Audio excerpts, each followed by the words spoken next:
Today I review the MCU sequel Doctor Strange in the Multiverse of Madness. Directed by Sam Raimi and starring Benedict Cumberbatch, Elizabeth Olsen, and Xochitl Gomez, we follow Doctor Strange and a young girl named America Chavez who can open portals to different realities in the multiverse as they must escape from a powerful enemy who wishes to steal America's power. Yes, I want this.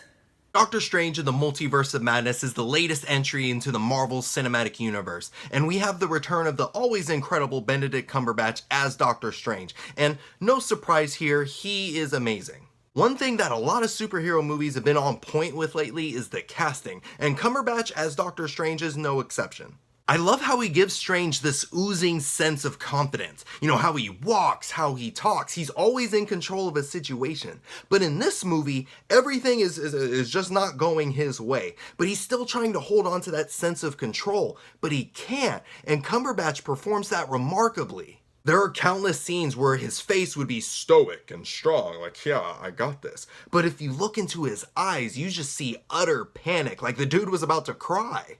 Cumberbatch is just next level actor. He's perfect as Doctor Strange. I hope they never recast him. Then we have Elizabeth Olsen as the Scarlet Witch, and ooh, Scarlet Witch. I already loved her character, but I fell in love with her after this movie. This, powerful women. They get me every time. But this has to be Olsen's best performance as the character because she gets put through the ringer in this movie and she's showcasing all the emotions, joy, sorrow, rage, and you can't help but feel for her. There's a moment where she's having a dream about spending time with her two sons, having a good old time, but then she wakes up in this silent, empty house alone, and just her demeanor was enough to just break my heart. I wanted to reach into the screen and give her a big hug.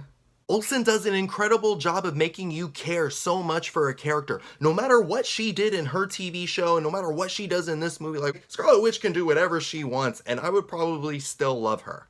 Unless she killed Spider-Man. Then we'd have to fight.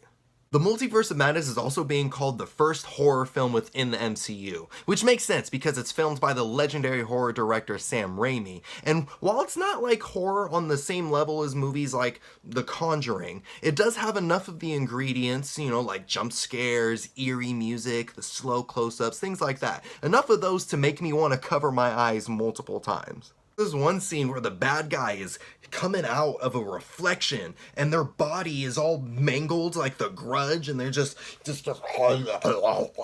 like, do not want, that's too creepy. But it was cool. On top of that, this movie is pretty gory for a PG-13 movie because you have people getting impaled, eyeballs getting gouged out, heads popping open. It was insane. The horror, the violence, it all worked for me because this movie took a risk to stand out from the rest of the MCU. Make it feel like new instead of getting the same old formula over and over again. Which I'm honestly not tired of that formula yet. I could honestly go through another 10 MCU movies before I get annoyed with it. But I still appreciate new, especially when it's done well like this.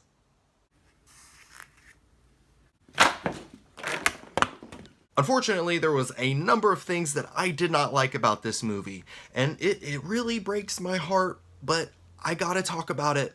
First off, the dialogue was pepperoni and cheesy, and it made awesome characters look so goofy. It sounded like the dialogue came from the comics from the 60s, and it killed a lot of the vibe. You'd have Scarlet Witch flying through the air, using her magic, looking like the queen, and I'm just like, yes, speak to me, queen, and then she starts talking, and I'm like... Another thing is that the story wasn't as big as it was hyped to be, because it's called the Multiverse of Madness, but it felt less mad and more peeved.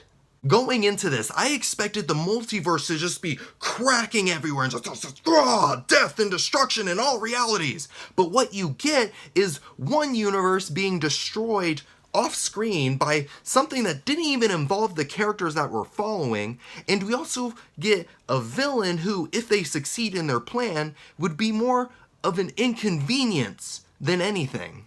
I didn't get the sense of everyone everywhere is gonna die. I got more of a that would suck feeling. I had a sense of dread for the characters, don't get me wrong, but in the grand scheme of the multiverse, it was pretty mild. I just watched What If, that Ultron episode, like that's what I was expecting, but this is nothing compared to that. And because of that, I was just feeling meh about everything. This movie also didn't fully utilize the character America Chavez, and that was really disappointing to me. America is played by Xochitl Gomez, and I thought she did a good job. I really liked her. But when I walked out of the movie, I realized that she didn't say or do much of anything. She was just a plot device so the movie could happen.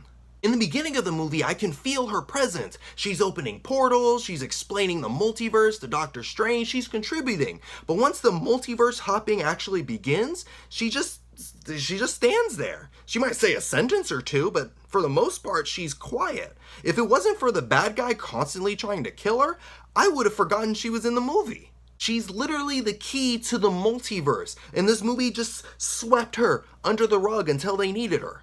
Speaking of the multiverse, you don't get to see much of it. You get flashes of different realities that would have been really cool to spend just a minute in, but this movie doesn't give you that. You get the main reality that the MCU takes place in, then you get this alternate reality where this Illuminati group is, and then you have this realm that's in between realities, and that's pretty much it.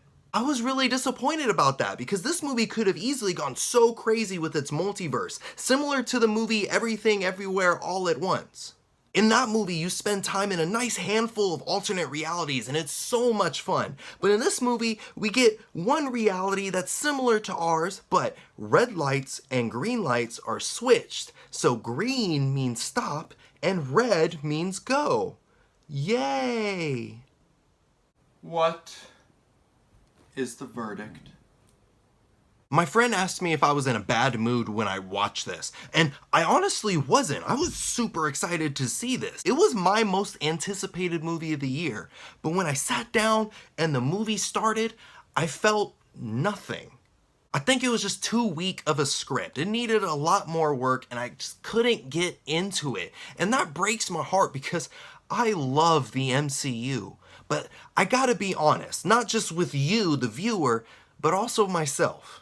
Doctor Strange in the Multiverse of Madness is like one-ply toilet paper. It's soft. So Doctor Strange in the Multiverse of Madness, did you see it? What'd you think about it? Let me know down in the comments below. And if you like this review and you want to see more, click right here. Now hit the theme music.